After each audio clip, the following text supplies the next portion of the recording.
Eu achei muito legal o episódio do Grilo Danilo e quando eu assisti, a primeira coisa assim que me gerou de emoção é assim, eu pensei, puxa, eu já me senti igual o Grilo Danilo, isolada. E acredito que nossos filhos também já se sentiram alguma vez assim ou se sentem muitas vezes assim. Foi me dando uma aflição enorme, porque quanto mais esforço ele fazia para agradar, mais inconveniente ele ficava. Mas o objetivo do Grilo não era esse.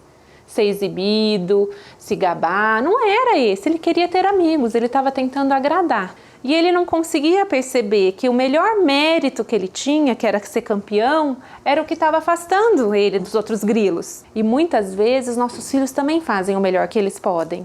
Então, nós, pais e mediadores, talvez a gente precise explicar para o Danilo ou para a criança que aquele comportamento de forma exagerada é uma forma de desrespeito. É muito gostoso admirar nossos filhos pelas habilidades que eles têm. E é muito gostoso sentir orgulho. Mas muitas vezes a gente exagera em elogiar e isso causa efeito ruim, principalmente para a própria criança. Então, no caso do Grilo Danilo, ele achava que ele era isso. Ele achava que para ele ser aceito, ele tinha que grilar, porque era nisso que ele era bom. Quando o Sol fala que é falta de respeito, é interessante a gente refletir sobre a falta de respeito.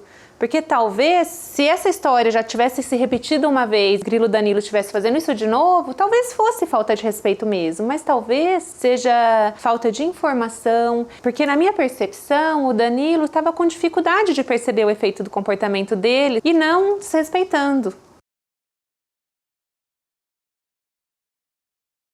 Então, outro comportamento que me tocou no Danilo foi que ele teve muita humildade de conversar com o ancião. E essa conversa foi muito importante para ele.